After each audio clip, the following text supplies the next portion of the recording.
Preferences in 𝐕𝐵R Keyboard Multitouch tab. Let's see what the settings are for and how 𝐕𝐵R adapts to your workflow. As always, if this kind of video is really useful to you, let me know in the comments and share it with others so they understand how flexible 𝐕𝐵R is and how it adapts to whoever uses it, not the other way around.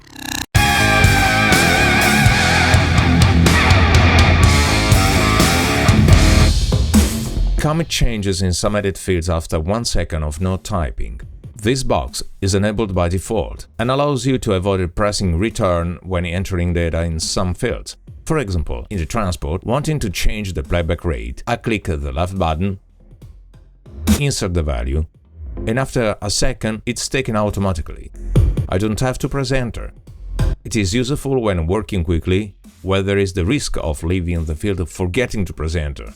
𝐕𝐵R does it for you. After 1 second, it accepts the data and the playback rate is what you wanted. Use alternate keyboard section when recording. This option is disabled by default. By enabling it, the shortcuts set in the actions working for playback can activate different functions during recording.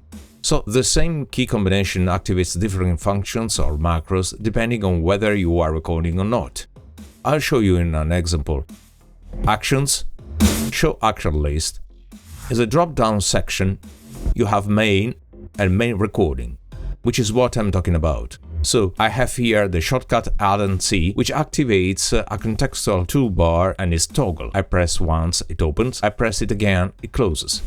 Going to Main Recording, I can assign the same key combination to do something else. For example, I want to activate a visual toolbar. In the filter field, I choose the 5th one, as I already know what it is, and I choose the toggle mode so that by pressing once I open the toolbar, by pressing it again, it closes. As you can see, returning to Main and seeing the toolbars, the shortcut is not there. I close. I'm not in place, so Alt+C activates the contextual toolbar. I go on Record. I press Alt+C and the visual toolbar opens with the guitar amp plugins. We will talk about this type of toolbar in another video. Meanwhile, you have seen that they are possible and they are wonderful. Prevent Alt key from focusing main menu. Leaving the default setting, every time you press Alt key option on Mac, the focus goes to the general menu. If this causes you problems because you are used differently, just check the box and click on Apply or OK, and the Alt key, when pressed, doesn't transfer the actions to the general menu.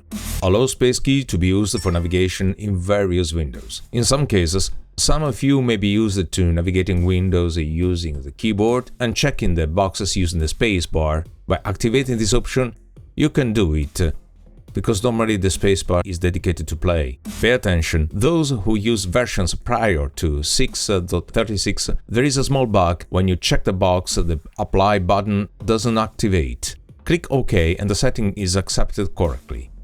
The bug was fixed on 6.36 under my report. I'll give you an example. I record an item, I go to Items Properties and navigate using the Tab key. When I get to checkboxes, I press the space bar to check or uncheck them.